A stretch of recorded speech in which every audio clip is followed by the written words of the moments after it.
Halo semuanya, perkenalkan saya Maik Saudi Selitonga dari Pendidikan Fisika 2A Universitas Riau. Nah, video ini saya ambil guna memenuhi tugas akhir semester untuk mata kuliah Pendidikan Kewarganegaraan dengan dosen pengampu Bapak Edi Novriani. Sesuai judulnya, saya bakalan ngebahas tentang bela negara. Lalu, apa sih bela negara sesungguhnya? Menurut gurupendidikan.com, bela negara sendiri merupakan tekad, sikap, perilaku dari tiap warga negara yang dilakukan secara teratur, menyeluruh dan terpadu serta dijiwai oleh kecintaannya terhadap NKRI berdasarkan Pancasila dan Undang-Undang Dasar 1945 dalam menjamin kelangsungan hidup bangsa dan negara.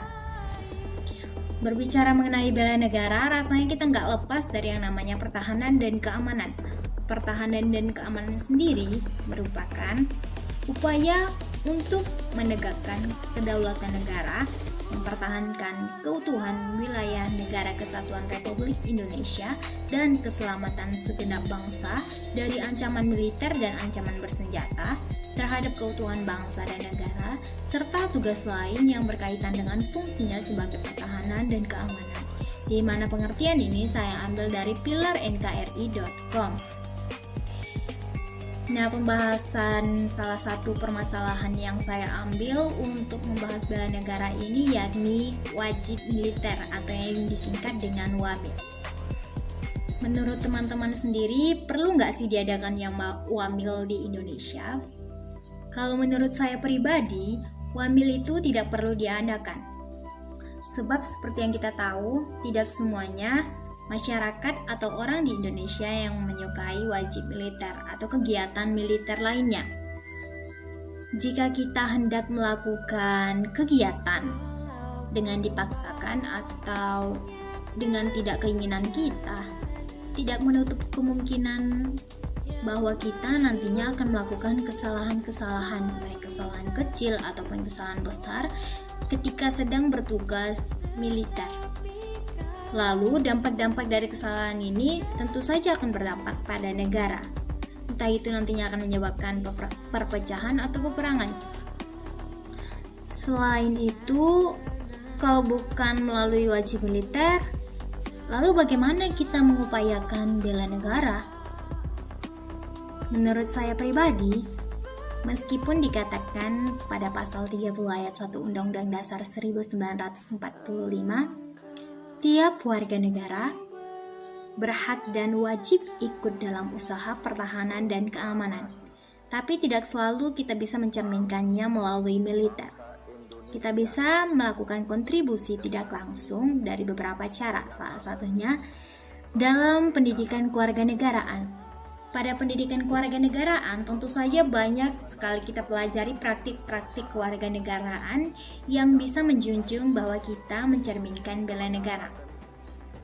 Ambil saja salah satunya pada Pancasila, sila keempat, yakni musyawarah. Tentu saja selama kita hidup kita pernah melakukan musyawarah.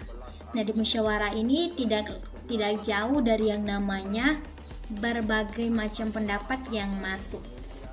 Lalu dari berbagai macam pendapat tersebut, ada banyak sekali pendapat yang cukup baik, dan dari antara yang baik itu tentu saja kita memilih pendapat-pendapat yang paling baik guna tujuan dari kita mengadakan musyawarah tadi. Lalu pendapat-pendapat yang tidak diterima tadi atau tidak digunakan tadi, kita hanya cukup sabar dan ikhlas serta lapang dada dan tidak perlu menekankan ego kita bahwa pendapat kita tersebut harus dipergunakan. Karena jika kita tetap mempertahankan pendapat kita tersebut, tidak menutup kemungkinan bahwa nantinya kita akan menyebabkan perpecahan dari masing-masing individu atau masing-masing kelompok pada musyawarah tadi, sehingga nantinya akan berdampak pada berbagai orang yang mengikuti musyawarah tadi. Bisa saja perpecahan tersebut bisa berdampak bagi orang banyak. Selain itu, kita juga bisa mengikuti kontribusi tidak langsung yakni melalui pajak. Peran serta warga negara dalam membayar pajak tentu saja merupakan kontribusi tidak langsung bahwa kita mencerminkan bela negara.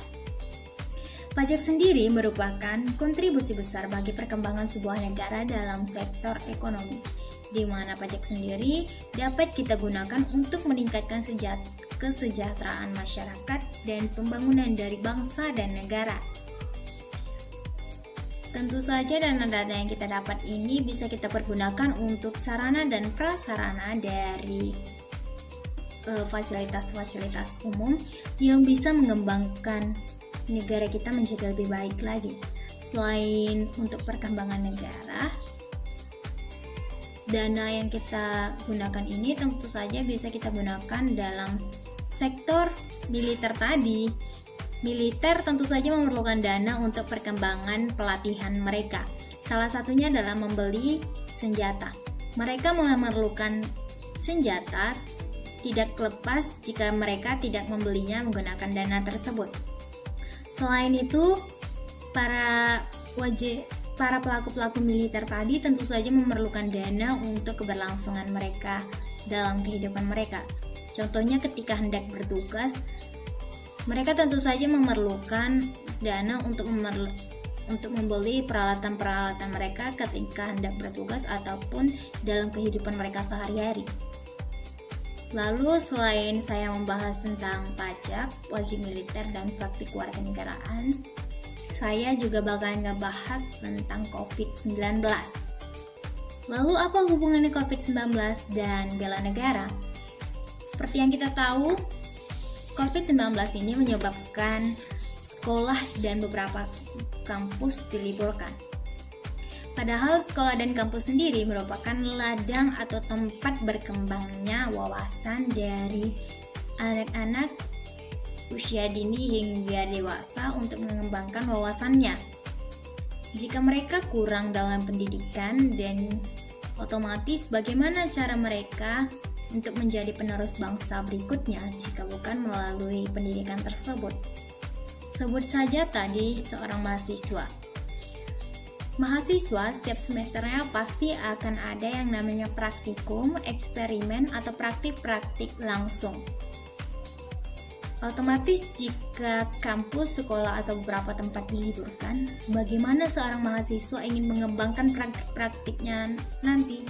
Padahal praktik-praktik tadi bisa digunakan untuk keberlangsungan bekerja mereka nantinya. Dan keberlangsungan tersebut otomatis sangat berdampak besar bagi perkembangan negara kita, bukan?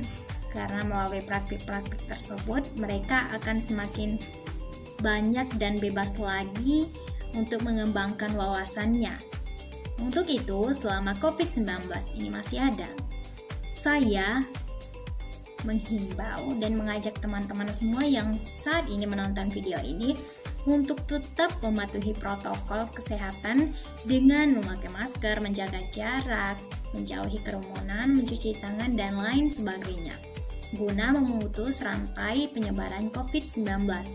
Untuk itu, teman-teman semua yang saat ini menonton video ini, mari bekerja sama untuk meningkatkan kualitas negara menjadi lebih baik lagi. Sekian dari saya, terima kasih dan sampai jumpa.